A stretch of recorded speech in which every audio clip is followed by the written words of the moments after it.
But listen, I would take a 30-inch waist and maybe a couple crooked teeth over, my little IPA belly that I've developed over the last 6 months.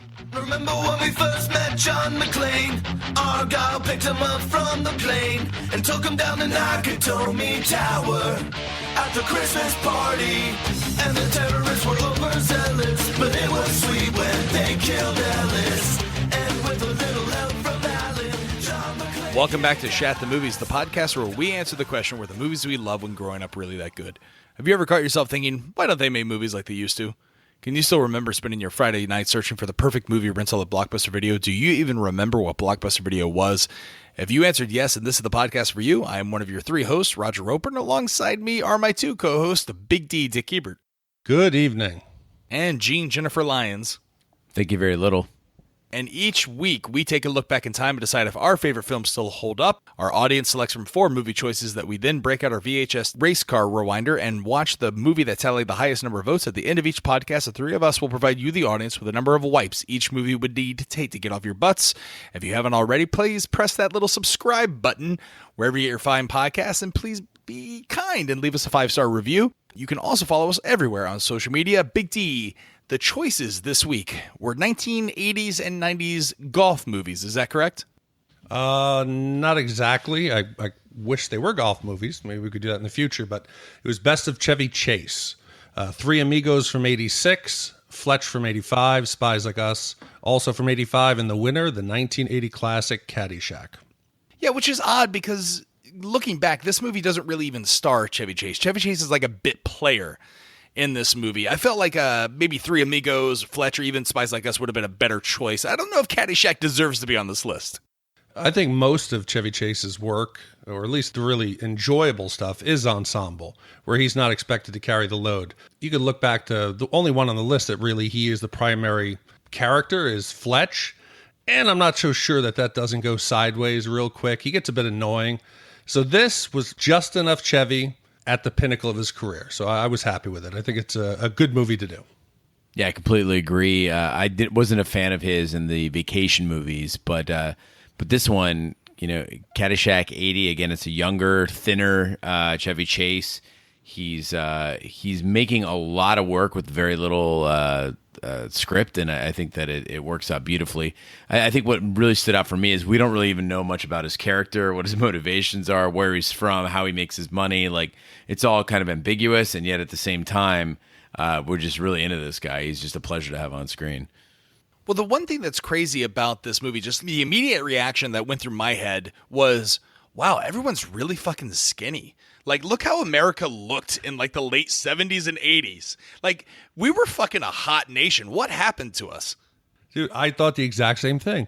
Everybody was skinny, and it wasn't even just the actors. You could tell extras, people in the background. Even Rodney had a bit of a belly, but he was still skinny. It's definitely processed foods. Hold on. A hot nation. Did you see the hair? Did you see the teeth on people? Every time Danny would do his big grin, I was like, Jesus Christ, they couldn't find an actor with a better set of chompers.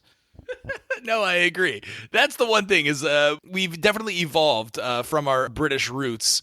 But listen, I would take a 30-inch waist and maybe a couple crooked teeth over, my little IPA belly that I've developed over the last 6 months. No way, man. I mean, that's the thing is you might want to occasionally wrap your arms around a skinny person, but you can't kiss his mouth with bad teeth. That's just not going to happen. Ask the ladies. Go right now. Ask any lady in your life and say, hey, would you rather I had a belly or jacked up teeth? And I guarantee you it's going to be, they'd prefer the belly. Well, Caddyshack is a 1980 comedy film written and directed by Harold Ramis. It was also written by Brian Doyle Murray and Douglas Kinney in kind of an autobiographical tale. Stars Michael O'Keefe as Danny Noonan, a teen down on his luck who works as a caddy at the snob-infested Bushwood Country Club in order to raise money for his college education. And in an attempt to gain votes for a college scholarship reserved only for caddies, Danny volunteers to caddy for a prominent and influential club member played by Ted Knight.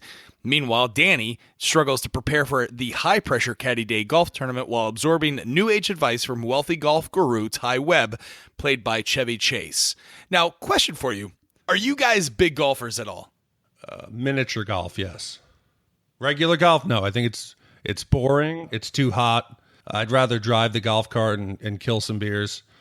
But I'm a big guy. I can hit it with the best of them, but I just don't know where it's going. What about you, Gene? No, I feel like golf courses, as they say, as Al Cervic says in the movie, it's a huge waste of space and water and resources, and it's just you can fit so many soccer fields on a golf course that it breaks my heart. I think it's a ridiculously boring sport. Al Cervic's played by Rodney Dangerfield, who this was his first major role in a film. Like, he was mainly known as a comedy that would appear on the Tonight Show with Johnny Carson. I had no idea this was his first film, and it was not actually meant for him. It was actually meant for Don Rickles, who I feel would have been vastly superior in this role. No, you're crazy.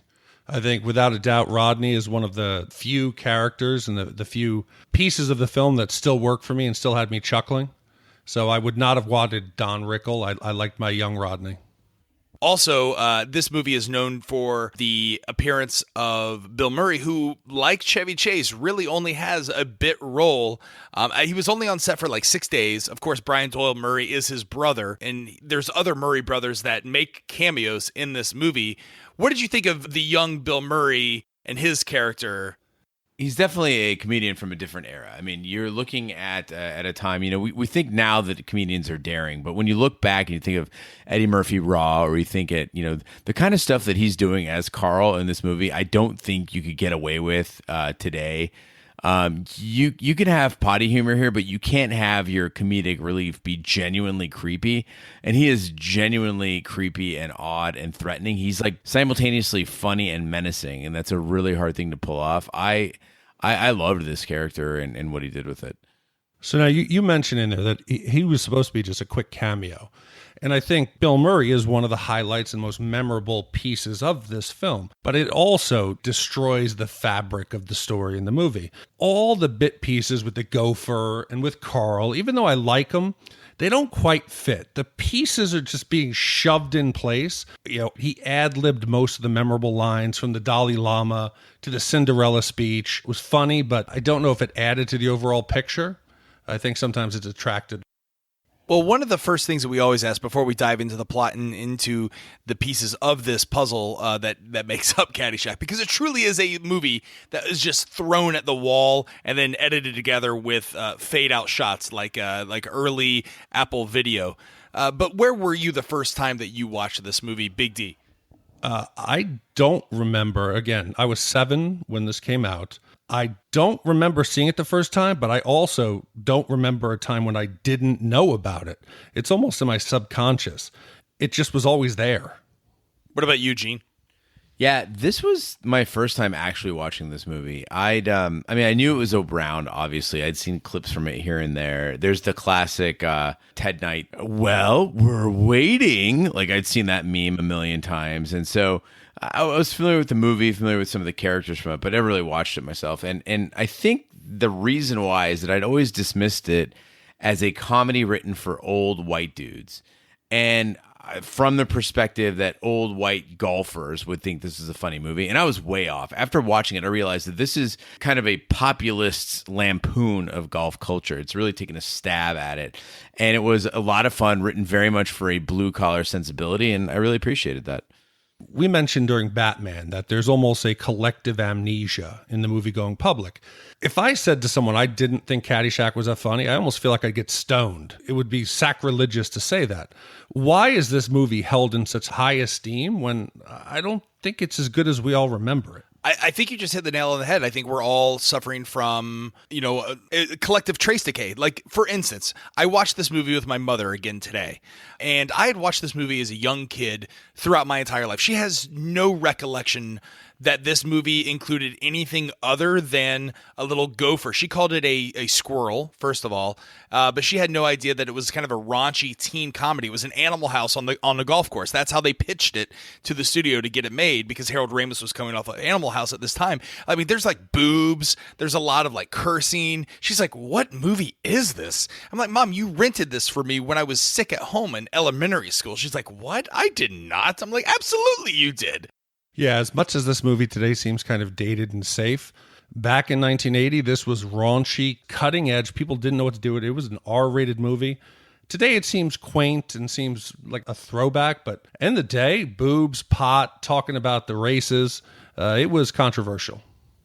Yeah, I think something to keep in mind, is probably everybody's dad really liked this movie, and therefore we were taught by our fathers or our father figures that this was a funny movie, and I think so was carried it with us. But also, you're never again going to get a movie where you've got, I mean, again, like you just mentioned, Chevy Chase, you've got, Rodney Dangerfield, Bill Murray, like all these guys are in a movie together, really at the top of their game. And so when you look at it from that perspective, it actually is, I almost wanted to dislike this. And I found myself against my own will laughing. And again, it just shows what raw talent can do when you have no script, no real direction. And I agree with you, Raj. The editing was god awful. I mean, it was just like it cut from one thing to next. You're like, we're at a concession stand. Now we're on the field. What the fuck just happened? Like, so, again, these guys against all odds made it work.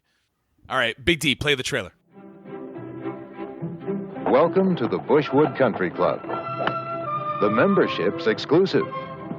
You think I'd join this crummy snobatorium? The help is outrageous. The madness is contagious.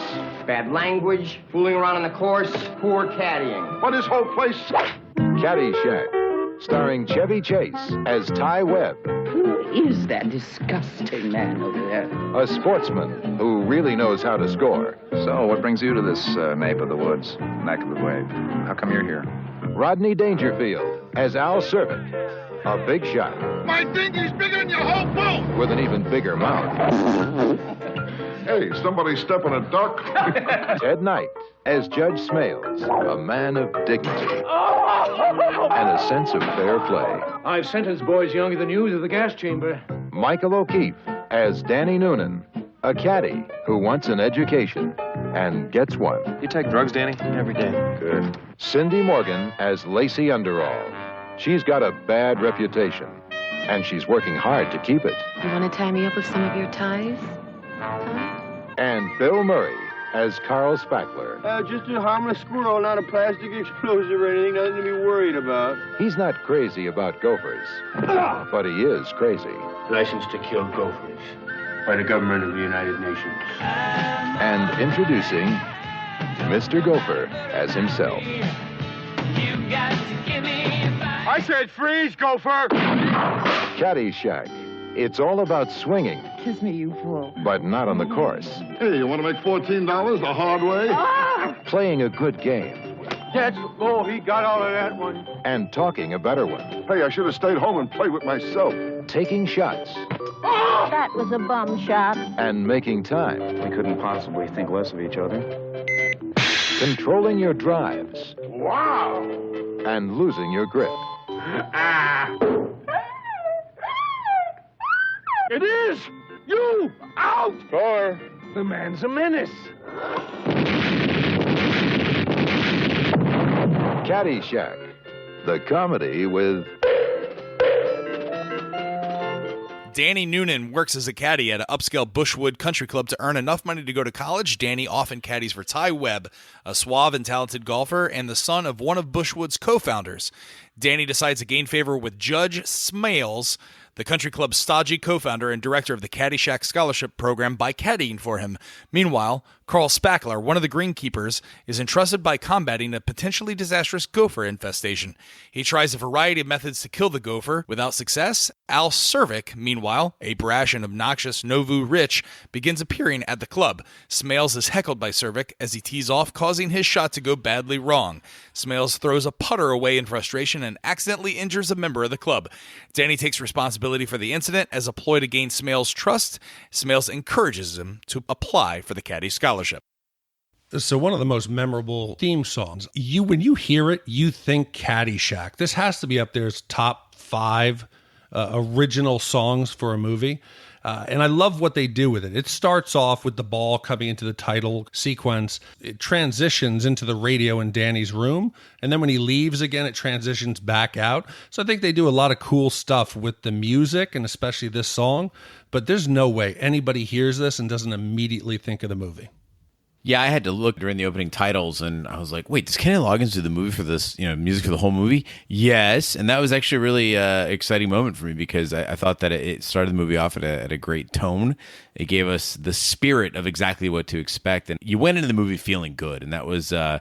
That was a nice way to touch it off. Does anyone not like Kenny Loggins? I think he's just universally loved. Dude, and there's nobody in the 80s who was more soundtracks than him. You think of Footloose? He was Mr. 80s. Oh, Danger Zone from Top Gun? Come on. But, originally Harold Ramis had reached out to, and I went to one of the members' concerts. He had originally reached out to Pink Floyd that was coming off of its The Wall album. They politely declined. But God, you're talking about tone. It starts off where we're in Danny's house. How many fucking brothers and sisters does he have? I paused it, did screenshots. I counted 11, but I think there's more. And they're trying to really beat home that lower class, blue collar family. Danny literally lives on the other side of the tracks. He gets on his bicycle and drives across the tracks. So it starts off where they're trying to really convey a message and teach us a lesson about the classes and about stratification. And then it just turns into slapstick and fart jokes. But I'm not complaining. I think we just got a glimpse into the movie watching habits of Big D. This is why you don't want to watch a movie with Big D, because he's going to pause it 30 seconds in the movie to count children. That's right. Oh, there's 11. There's 11. That's incredible. But I mean, again, I think this is like you said, it is sort of foreshadowing Danny's lot in life, and it makes things that happen later in the movie more poignant. I thought it was a nice touch, and honestly, it reminded me so much of the '80s and the fact that for some reason we all put up with this shit. But like, I think that's that wave of housing that came up that we all grew up in the '80s. There was one bathroom for like every 100 people. And then somebody in the 90s was like, fuck it, we're building subdivisions. And there's going to be like 3 bathrooms per house. But I remember any aunt's house I went to, anytime cousins came over, there were like 8 of us. And there was like one bathroom. And yeah, there was always some kid in the kitchen who nobody knew like where he belonged. Well, this was taken directly from the Murray family. So the Murray family, Brian Doyle Murray, obviously is the brother of Bill Murray, and they grew up in a Roman Catholic household. They had 8 siblings, including 3 sisters, 5 brothers. So you've got a big family, Gene, like you said. Like, there's chaos right now. I'm in Orlando with all my family, and luckily there's 3.5 bathrooms plus a retention pond outside. So if one of us has to pee, at least we can go out there with the Gators. Gene, you can walk into the bathroom and tell your sister that you're going to get her training bra back. Nah, she was 6 years older and a lot bigger. I didn't fuck around. True. But like you mentioned how thin everybody was. I feel like Chevy Chase was much funnier when he was skinny. Oh, without a doubt. Old, and again, we're not fat shaming Chevy Chase here, but there's just something about a young, skinny Chevy Chase to where that style of humor, I think, exudes like the confidence type of humor that he has, kind of that sarcastic, I'm better than you. You need that coming from someone who's a little bit more fit. And one of my favorite lines is where, he asks Danny if he does drugs, and he's like, yes, sir, every day. And he's like, good. That's Chevy Chase at the top of his game.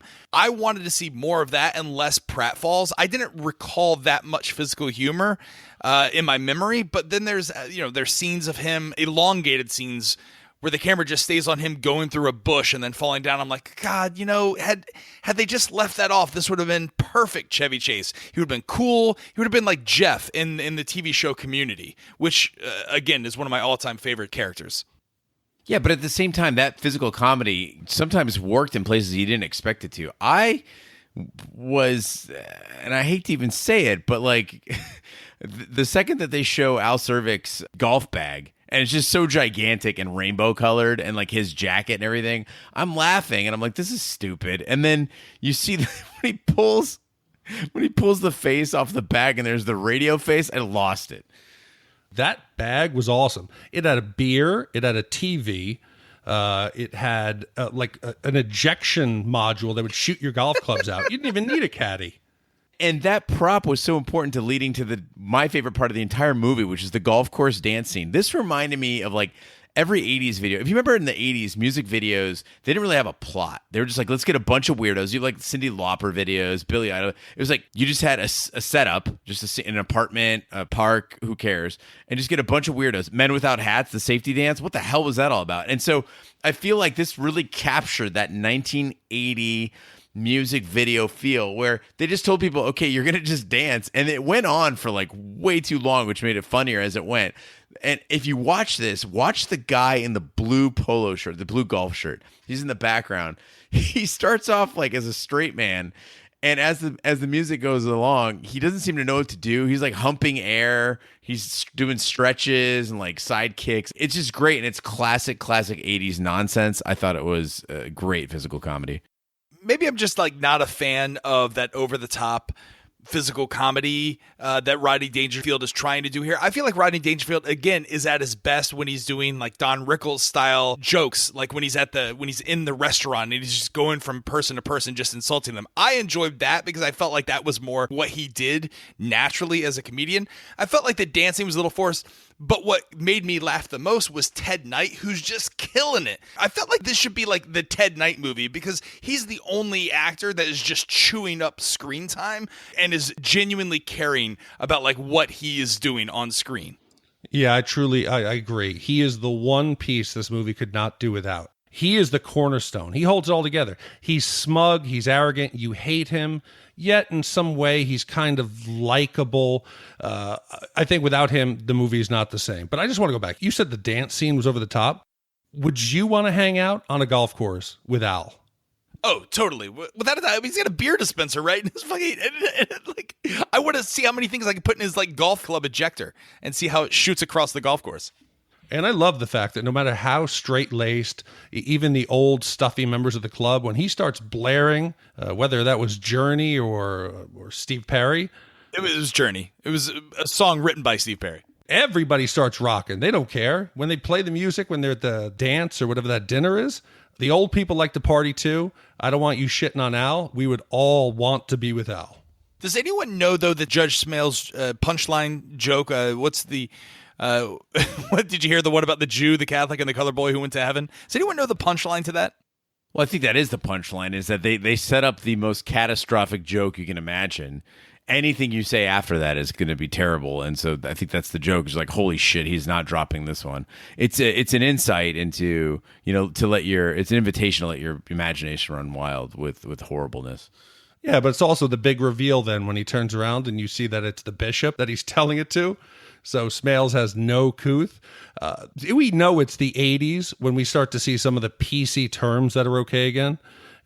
When Spalding buys some weed, I bought it from a Negro, so it must be good. I cringed. I'm like, oh.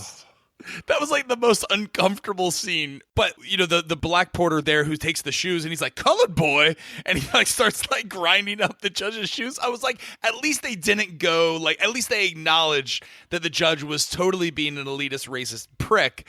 And they weren't going to let him get away with it, which I enjoyed. Like, it goes back to the point of the movie of what it's trying to say is that it's a working class versus, white, again, that Animal House on a country club kind of deal. Yeah, but then, then an hour later, they got him doing the big, the classic wide-eyed stare as the boat's coming at him. totally make themselves look like assholes, which is, again, like, I hate when people use that GIF, too, because I'm just like, that's so fucking rude and terrible. Well, at Bushwood's annual 4th of July banquet, Danny and his girlfriend Maggie work as servers. Cervix, again, continues to irritate Smails and the other club members, while Danny becomes attracted to Lacey Underall, Smails' promiscuous niece. Danny wins the Caddy Day golf tournament and the scholarship, earning him praise from Smails and an invitation to attend the christening ceremony for his boat. The boat is sunk at the event after a collision with Cervix's larger yacht, and on returning, Smails discovers Lacey and Danny having a tryst at his house. Expecting to be fired or have the scholarship revoked, Danny is surprised when Smails only demands that he keep the incident secret. So, I've told you before, I think the gopher is one of the worst parts of the movie. My wife asked me, she goes, are we supposed to believe that's a real gopher? Or is it like a puppet? What is it? I said, I don't know. I don't think we're supposed to believe it's real. I felt it detracted from the movie. Did any of you guys think it's funny? No, absolutely not. No, as a kid, I was like, in fact, if you watch Caddyshack 2, the gopher is, I think, like the only returning character. And then they give him a larger role, which like totally sunk Caddyshack, the entire series. If they remake Caddyshack, I don't want the gopher in at all. No, and I got to tell you, watching this as an adult, my perspective changed. Now, as a homeowner, and I have a large lawn, and I'm into lawn care, and I've fought my fair share of insects. I find myself now looking at the gopher and being like, that son of a bitch. I'm currently fighting mole crickets, and those little bastards burrow too. So I can feel for Carl, but I still don't like those gophers. So Big D's hobbies include lawn care and freezing movies to count characters. He's a really, really exciting guy. If only your army buddies could see you now. For me, I could not stand the gopher at all. And I agree with you guys that the judge was sort of likable. Like I sort of felt bad for him. So this gopher that we're supposed to be rooting for, I hate. And Smales, who we're supposed to dislike, I kind of like. I don't know if the movie's failing here or if I'm just weird. But, Smales, like, he's got a soft side to him, sort of. He kind of tries to help Danny out. He's got his little boat, and he's happy with it until Cervic comes and ruins it. Like, I felt bad for the judge, and I also wanted to see that gopher. How funny would it have been if the gopher just died? That would have been funny. Yeah, I would have been okay with that. Listen, the problem that I have with the movie overall is that for what was originally a coming-of-age story, does Danny really learn anything? Oh, yes. I think he learns a couple things. So there's key lessons, and all of them come from Ty. So lesson 1 from Ty is that he says, that you can't let your passion cloud your judgment. That's going to ruin you. And he sees that when he has sex with the dream girl there, and then and he lets it gets in the way of that scholarship, of his chances of doing everything the clean way, the right way. That he's got everything set up and everything's working out great, and then he also learns about being the ball, about letting go and being true to himself. He learns a lot in this movie. I think he might be the only character that learned anything in this movie. Yeah, but I mean, he retains the scholarship after he sleeps with the judge's wife. I thought that he lost it. Again, this goes back to Trace Decay with me forgetting what the plot of the movie was. There's really no loss here. There's no loss in the second half of the movie, which is what there should have been. And then there's a life lesson, and then he turns and wins, in the third act. That's the traditional story arc that we go for. There's none of that. Well, you mentioned that you have trace decay. You said that he slept with Smale's wife. Niece. I know, I said niece. It would have been better. It would have been, listen, I think the wife wanted to sleep with him because she's like, why don't you come in here and, rub me with the sponge? And then she, checks out his package. She likes what she sees. She wanted him to loofah her stretch marks. That's it. That's it. Loofah the stretch marks. But if we can talk about that, the dinner, like the party that they go to, the banquet. Spaulding, who is just a complete knucklehead, reminded me of many friends in college. He's going around the tables and drinking sandbags, like half-empty drinks that are left on the table. I got to admit, in college, I did that a couple times.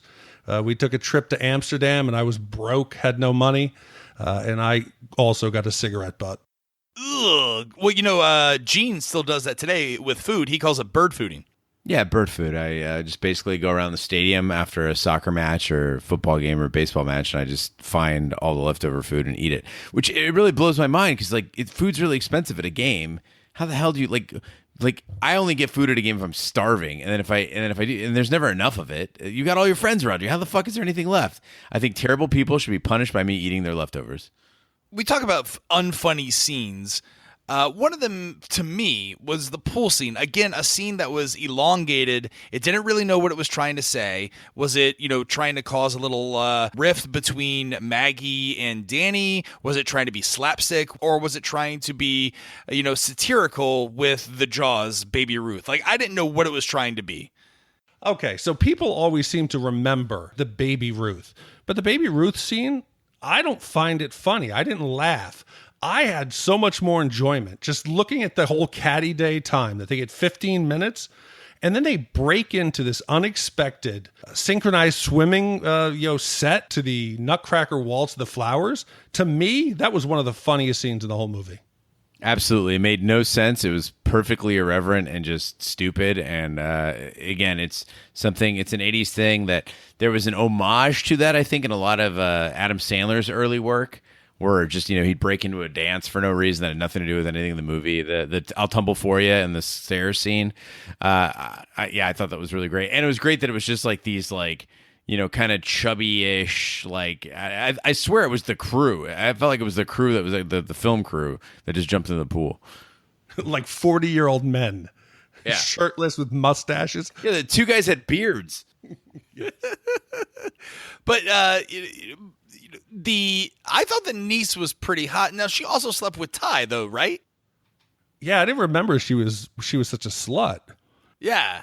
Yeah, she was sleeping with everybody. Whoa. Let's not slut. There's one thing we won't. There's one thing we won't put up with. It's slut shaming on Shat. Oh, She's a young lady from Manhattan who has a healthy sexual appetite, likes to have a little fun, and she's vivacious. She's not a slut.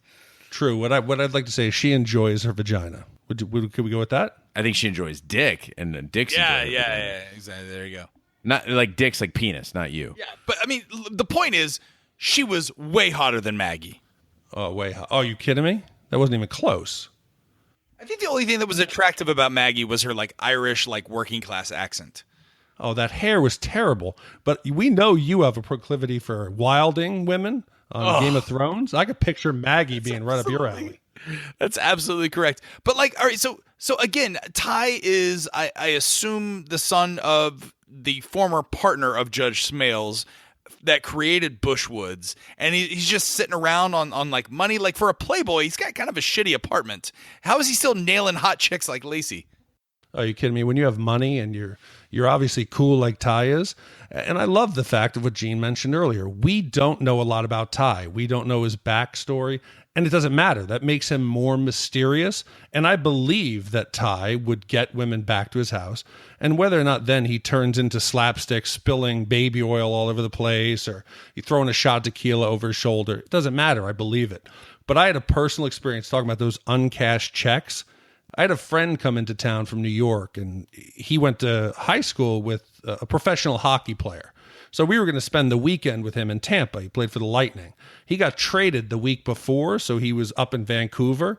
We spent the weekend in his house, and as we're sitting there partying, drinking, on his counter is like $290,000 in checks that were uncashed from the New York Rangers that were like 5.5 months old.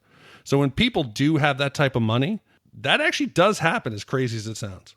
I don't want to brag, but right now I have an expense check for my company for, I think it's about $1,400. It's been sitting on my desk for like 2 weeks. I just Say what? Yeah, I just forgot to cash it. How do you not have direct deposit in 2017? Oh, I get my paycheck for direct deposit, but expense checks come in paper. Well, the funniest scene with Lacey and with Ty is when they're doing the tequila shots. I thought this was brilliant. I love this more.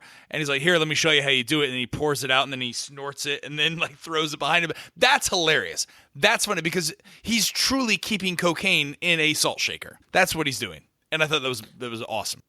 My favorite is when she comes up, she goes, how about we, I like your ties. You got a nice ties collection. Why don't we go tie me up? But he goes, I got an idea. Why don't we pretend we're human beings? Yeah, that's just like, and that's why women like him, because he's like, all these other guys are falling over themselves, and he's just like, fucking grow up. Come on. Hey, how old is she supposed to be? I think she's in her 20s. I think they established that she's out of college, and her dad wants her to kind of diversify her worldview, and so he sends her from Manhattan to broaden her horizon, wasn't it? There you go. Yeah. Okay. I think she doesn't say horizons. I think he said like, Dad sent me here to like broaden or something like that. It was something that was very sexually suggestive. Well, 1980s Times Square Manhattan was not the Manhattan we know today. It was basically the Warriors. It was, you were battling gangs every 4 blocks. Yeah, and she makes a point of saying that. Like, she was sent to Bushwood supposedly to like have her horizons expanded when she's coming from fucking 80s Manhattan. Like, she's seen everything, but I feel like there's a lot of this that's very 80s specific, like you said, with the way they're portraying her, with the way they're portraying Chevy Chase, things that really wouldn't work. And we mentioned Carl before. I feel like, again, to reiterate, I don't think that he could exist today. And I'm on the fence about him because on one hand, this is one of those, I think that he's a character that would cause a huge debate if he were to come onto the scene today. I love that Bill Murray made him, weird to the point of being kind of scary, a little creepy, but about the woman ogling, the ball washing, the staring, the talking under his breath, and just kind of saying, just filthy things to women who are customers, who are just innocent people who are out there trying to enjoy a game of golf. But on the other hand, they make it older women who look so average. And I was torn on the inside because I'm like, God, it's so funny when they show the close-ups of their butts in like the most unflattering like skirt, just a totally average woman, and he's losing his mind over them. I didn't know whether to laugh or feel guilty. Like it was a really weird feeling. No, it works perfectly because they are old. If he was doing that to like some young teenagers or some other attractive women in their mid-20s and 30s, then he's creepy. But Carl's eccentric when he goes after the gray foxes. One of the things that I thought was a bigger part of the movie was the Caddy Day tournament. It's really not. Yeah, so again, I hadn't seen this movie before, and so as I'm watching it, I thought, man, they just really were blatant about the climax of this movie, and it came on really early. I'm like, oh, they're having a caddy tournament, and that's the whole point of the movie? Like, that seems really odd, and I'm glad that they threw that in there, but didn't make it the main storyline. It was a quick setup, and I thought that there were a lot of gags in there, again, that were really great, and allowed us to kind of learn a little bit more about the different caddies. They all fit pretty strict stereotypes. Obviously it's an 80s movie. What would they be with other racial stereotypes? But yeah, I was glad that they didn't make it that. I was relieved when it became this battle of the big actors in the movie, because I thought it was very strange they would just pick young unknowns and make the movie about them. Well, Danny's best friend, what is he? Is he Italian and he's dressing like Michael Jackson? What's happening there? No, he's just 80s Italian. That's very Saturday Night Fever is what's going on there. It's very New York Italian, the silk or polyester shirt, the kind of the flare-legged pants, looking, with great hair, looking really fit. All Persian guys in the 80s and pretty much in the 90s try to just tell everybody they're Italian because that was the thing to be, man. They're sexy as hell. He looked good. He looked real good. Yeah, I think he had quite a bit of panache. He commanded the screen and he commanded the diving board or whenever he was in the pool. Good-looking guy. I feel like, Gene, if you were ever to join me on a golf course in Scottsdale, Arizona, that's how you would dress. Oh, absolutely. If I were 40 pounds thinner, I think I might have that exact outfit actually in the attic. Let me just drop 40 pounds and get my macros in check, and I'm going to be out there. Gene, I picture you as like a 3-button kind of guy, like the very last 3, chest exposed. So I actually used to be. I was at a work town hall about a year ago, and we got a new VP in, and so he's up there. He's up there talking, introducing himself, and he was a 3-button guy, and a three from the top, and the guy sitting next to me leans over, not noticing, and he goes, "Oh man, there is no reason any man should wear his shirt 3 buttons down." And I'm like, fuck, I wear my shirts 3 buttons down at work. And they actually gave it a name at work. They call it the Monchichi. The Monchichi is the name that is given to my chest hair that peeks out while I'm at the office. And so I'm a Ben Sherman nut. I love Ben Sherman clothing. And so I have now adopted a policy of buttoning all my shirts all the way to the top. So if you ever see me out, the shirts will be buttoned all the way to the top, except for if I'm wearing a tie, then I undo the top button and use the tie to create the necessary tension to keep that collar shut. So, yeah, I'm a high crew guy. I'm a high crew tight shirt around the collar. I enjoy that look. Well, unable to bear the continued presence of the crude-mannered Cervic, Smales confronts him and announces that Cervic will never be granted membership. Cervic counters by announcing that he would never consider being a member. He insults the place and is merely there to evaluate buying Bushwood and developing the land into condominiums. After a brief scuffle and an exchange of insults, Ty Webb suggests that they discuss a resolution over drinks. After Smales demands satisfaction, Cervic proposes a team golf match with Smales and his regular golfing partner, Dr. Beeper, against Cervic and Webb.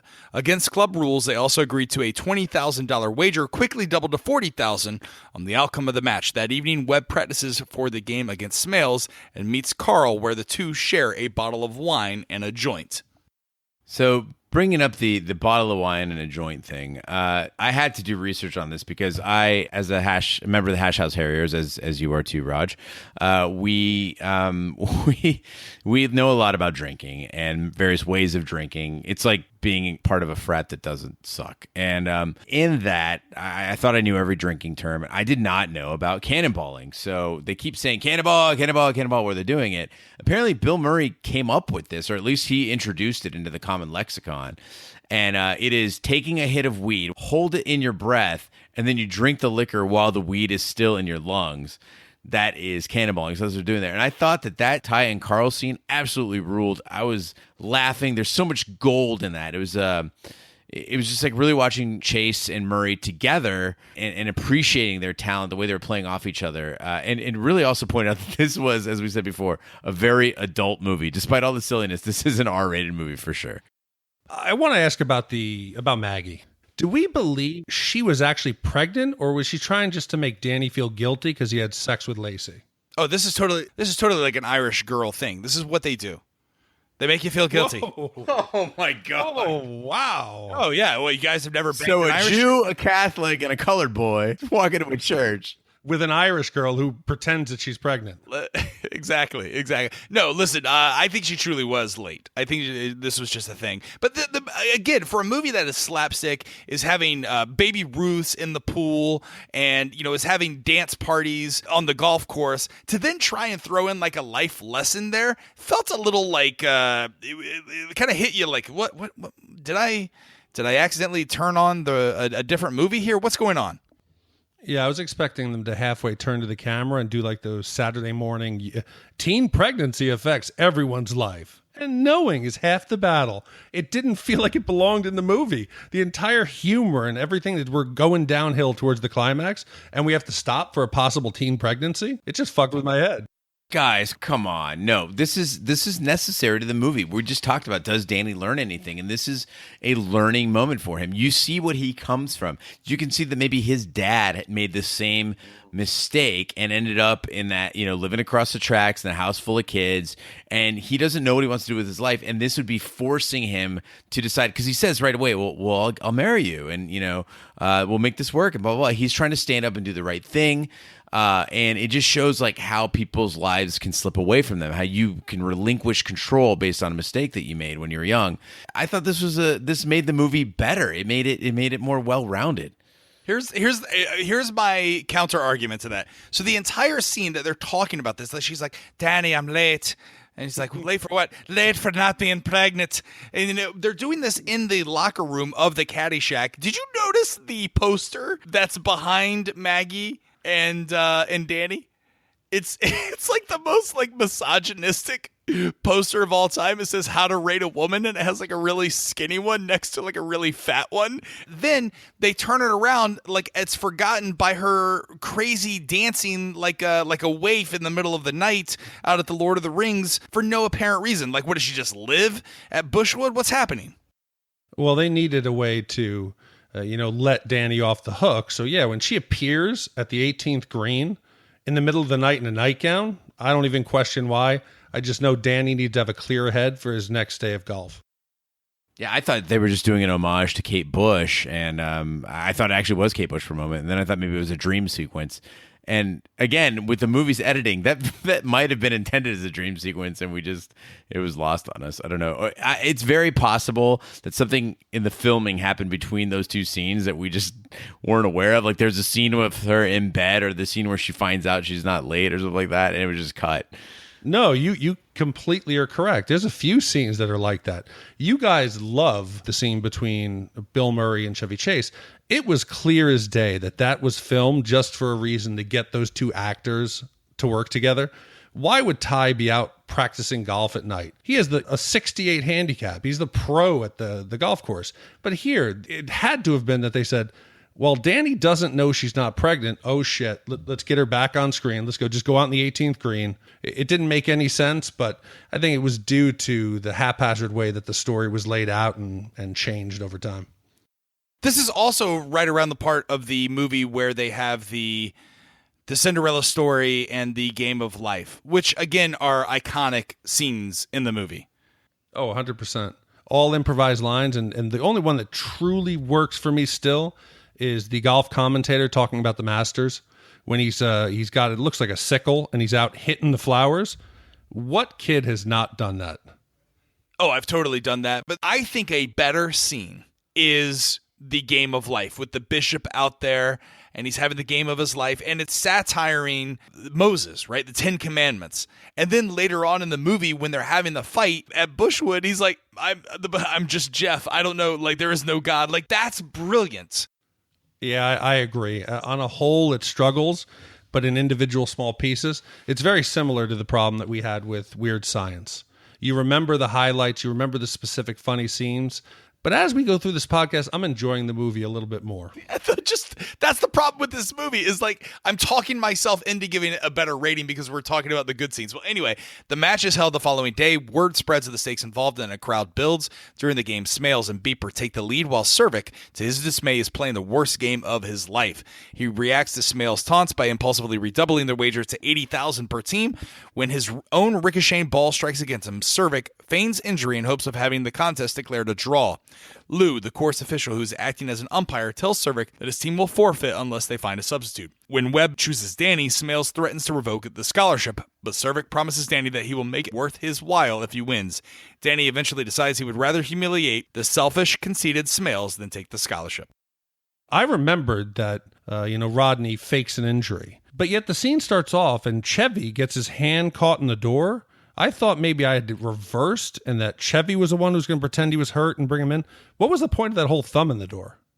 I thought that we were just trying to highlight more Chevy Chase brilliant physical comedy here because that's what it did. What's up with the names of the characters? Like Dr. Beeper and Spalding. Are they just picking names out of a hat? They're like, oh, well, the character is a doctor and Beepers. And yes. Spalding is a type of sports equipment for golf. So we're going to name that to the buffoon nephew. Was this a joke? Or the black character is called Smoke Porterhouse? I mean, yeah, that lacy underall. I think that's exactly what they're going for. But Al Cervic, I think the whole movie is making these, it's very childish and it's all right. But I wonder if are we rooting for the bad guys? Like, I look at this and I go, yeah, Al's really enjoyable. He's a funny guy, but he chose to come to the golf course. Like, he chose to be at the club, and bring Wang along and cause a distraction. He doesn't seem to want to be playing golf. He seems to just want to be fucked with people. And so although he's funny and I love Al, at the same time, I'm like, maybe the judge is in the right. Like, maybe Smales, he was a co-founder of the club. He wants to keep it proper, like a golf club should be. He is playing. He cheats a little bit with like the kicking of the ball, but he's not faking an injury, to be replaced. To me, I think that he's just trying to uphold the honor and he is obsessed with the idea of being a gentleman. So I really do think that we're rooting for the villains in this movie and that we've got Cervic, who's shown that he is willing to cheat, versus a guy who's just trying to maintain the status quo, something that he built. Dude, but thank God there wasn't a doctor there, right? To identify that wasn't a broken arm. How the fuck does Dr. Beeper think, yes, it could be a fracture? The ball didn't even leave a bruise. I think he's a doctor along the same lanes that Dr. Nick is a doctor in The Simpsons. Oh, I thought that the reason why he did that was because it was going to make them forfeit. Ah, that's it. No, I just think he's a shitty doctor. No, I think he's like, oh, shitty doctor. Look how busy he is. He's got a beeper, for God's sake. You think a shitty doctor in 1980 got a beeper? Yes, he's a shitty doctor. He gets a call and he says, well, I'll be there in 2 hours. He goes, well, okay, stick a tube in her nose and I'll be there in 4. He doesn't give a shit about his patients. Yeah, he's a terrible, terrible doctor. Probably Canadian. Why, are they bad doctors? I don't know. We're just being racist and nationalistic at this point. So I thought, why don't we take the jingoism a step further? Well, by the time they reach the final hole, the score is tied. At the climax of the game, with Danny about to attempt a difficult putt to win, Cervic again redoubles the wager to $160,000 per team. Danny's putt leaves the ball hanging over the edge of the hole. At that moment, Carl, in his latest attempt to kill the gopher, detonates a series of plastic explosives that he has rigged around the golf course. The explosion shakes the ground and causes the ball to drop into the hole, handing Danny Webb and Cervic the victory. Smales refuses to pay, so Cervic beckons 2 hulking men named Moose and Rocco to help the judge find his checkbook. As Smales is chased around the course, Cervic leads another wild party attended by all the onlookers at the match, shouting, "Hey everybody, we're all going to get laid!" The gopher emerges unharmed and dances amid the smoldering ruins of the golf course. End movie. Okay, so we've all mentioned that we're not big golfers. What about gamblers? Do you guys partake? I know you do fantasy football, but do you guys gamble? So I don't like gambling per se. Like, I don't enjoy. I like having a poker night with the guys and gals, and not with real money though. Just to like eat sandwiches and drink beer and play cards. I like that. But I love betting on stuff with people. Like, I love a wager. Does that make sense? I don't like gambling per se, but I really like a wager. So like whether Spalding would pick his nose? Right, or just being like, hey, I bet you that, before the end of the year, you're going to, I don't know, shit your pants or something. That was a terrible example. Nah, it's possible. It could happen. But yeah, because I have a friend who, I mentioned we went to the lake house over the 4th of July weekend, and this friend bets on everything. I mean, he bets all sports. Anything comes up, he's throwing money around. We were probably a good 5 or 6 cases in at the day, had been drinking, and by the end of the night, he was playing games of beer pong for $175. Thank God at the end I broke even, but I find people who are like that, it always adds stress. There's always, you can't just relax. I once went on a cruise with a good friend of mine. I don't want to name names, but the entire cruise, all he did was play a dice game where he was betting $2-3 at a time. That's all he did the entire cruise. So we're out, we're out in the Caribbean Ocean. There's plenty of things to do. We could go. We got a drink package. We could be out there by the pool, but instead he's there, like he's out there by the 7-Eleven on the side, just playing dice and throwing dollars. The entire 3-day cruise. You're full of shit. If you ask anybody who was there, that game is fun. It's social. We had a large group of people playing. It wasn't about money. Okay, and don't even make me talk about what you were doing on that cruise. I was making out with girls. That's what I was doing. No, you were crying because I texted your ex a picture of you being happy. While I was making out with girls. Girl, singular. Girl, singular. Yeah, that's what I do. I hop right into weekend relationships. Okay, so now you ask, are we rooting for the villain? I think we're rooting for Danny to succeed. We want him to find the opportunity. He turns down the scholarship. Are we led to believe that either Ty or Al are going to hook him up with a scholarship? I mean, he just made them $80,000 apiece. So first of all, why are we rooting for Danny? I mean, Danny had... He's got Maggie, but he goes off and sleeps with the niece of the guy who's trying to help him out. A man invites him to his yacht club. He is helping him out with a scholarship.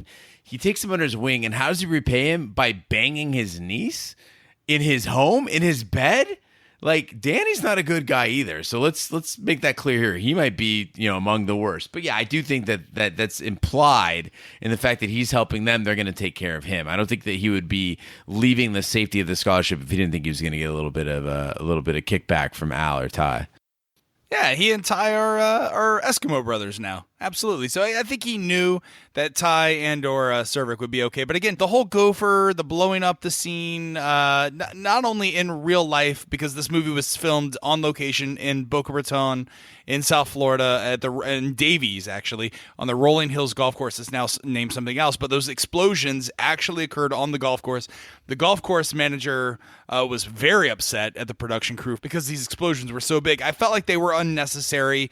To do explosions that big. You could have done 1 or 2 small little explosions, enough to win the game for Danny and Ty. But again, this was over the top. I don't think it was funny. I didn't think it was good. And then at the end, him explaining, hey, we're all going to get laid. How? And why? Why are we all going to get laid now? Why? Because Al's probably got a ton of cocaine. They're all in a good mood. They've been drinking all day. Day drinking and cocaine, that equals sex for everybody involved. Now's the time of the podcast where we break out our Shat meter and tell you how many wipes this movie would take to get off your butt.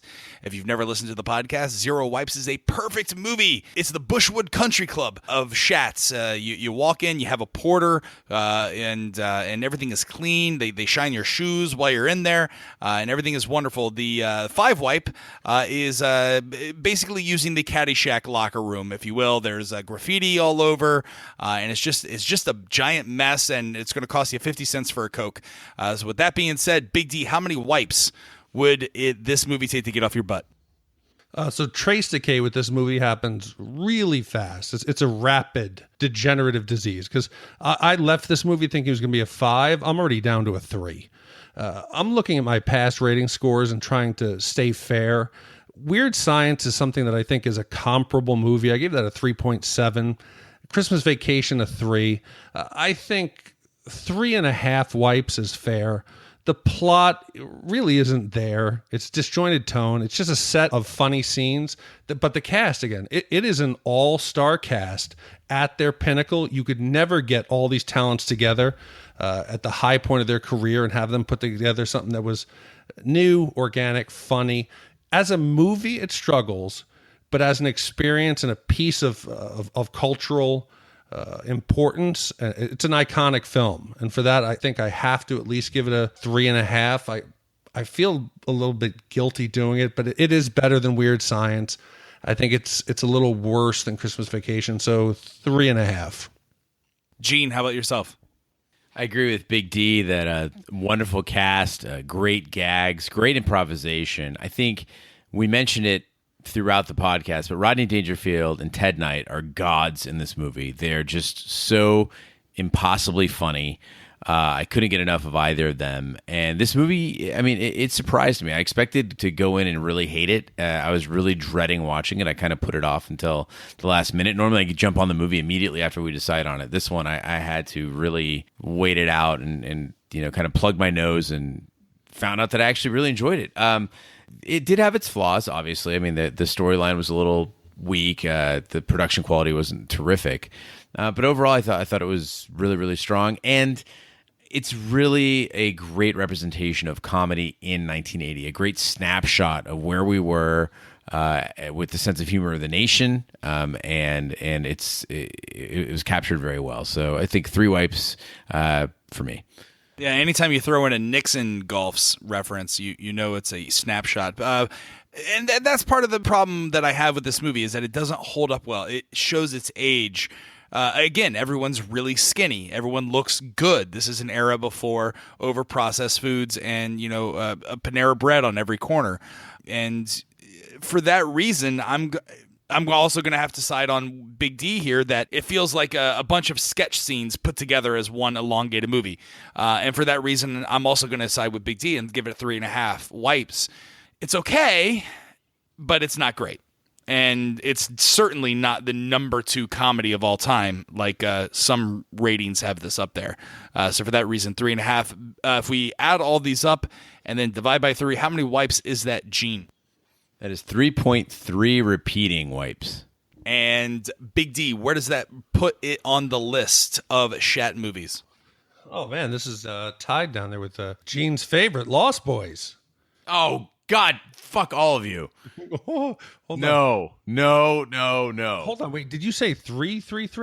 Yeah, 3 repeated. Yeah. Okay, so Lost Boys, I gave it 3, Gene gave it 3, and Roger gave it a 4.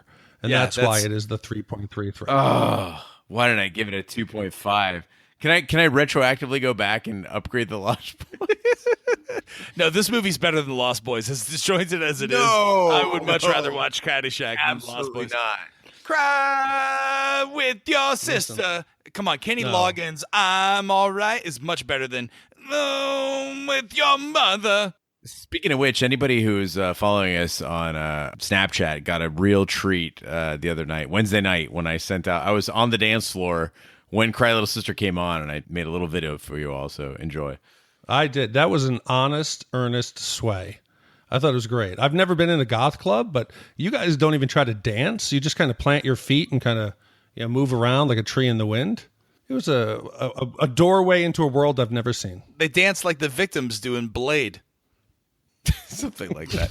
Also, just not to belabor the point here, but anybody who calls this the number 2 comedy of all time, I can name a golf. I mean, Happy Gilmore was 10 times funnier than this.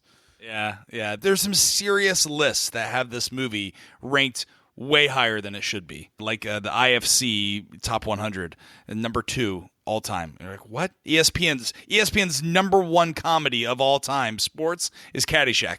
Why? Yeah, because it's 37 years ago. Agreed. Half of our audience probably wasn't even alive back then. Right. So they know nothing but the box cover and the little pieces and the memes they say.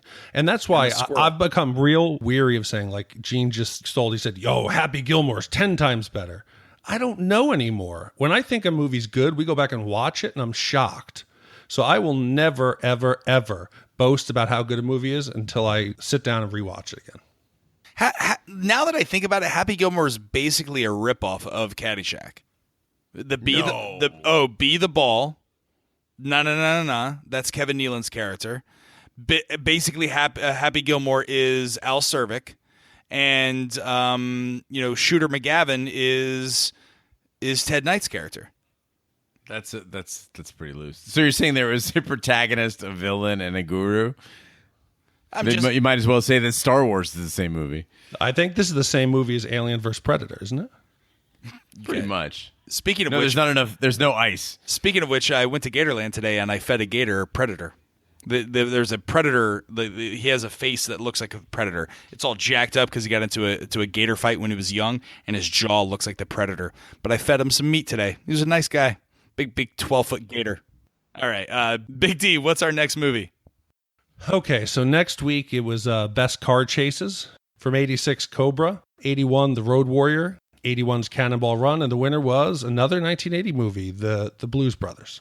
Ugh, I am not looking forward to watching The Blues Brothers, which is good because we are going on a hiatus for the next 7 to 8 weeks while we review Game of Thrones for Shat on TV's On the Throne podcast. We're going to a 3 podcast a week format, so we're gonna be on hiatus. We're doing the best of Shat the movies, but when we come back, we're gonna do the Blues Brothers, which is terrible. I'm not looking forward to this whatsoever. It's a great movie. It's terrible. I'd much rather be doing the Cannonball Run. Oh, come on. Young Carrie Fisher, she looked good in that movie. She was crazy as shit, but she looked good. In the Cannonball Run, right? No, she was in Blues Brothers. She's at the end. She's the one who's chasing them. Oh, I'm thinking of Sally Field. No. But yeah, we're going to be taking some time off. I think most likely it'll be 6 weeks. Game of Thrones is running 8. We'll try to sneak one in if we can, but people don't realize it's not just the time that we put in watching the movie, but then there's recording, there's editing, there's research, and doing 3 a week, which we're going to do for Game of Thrones because you really need to do it for that material. There's no way we can do it and have our jobs. So we apologize to the movie listeners. We don't mean to abandon you. So continue to vote, continue to contact us. We will try to sneak one in here and there if we can, but most likely it'll be a couple weeks until you hear from us. Well, that concludes this week's episode of Shat the Movies. Be sure to follow us on social media and share with a friend. We're everywhere, including Twitter, Snapchat, and Instagram. Just search for @ShatTheMovies.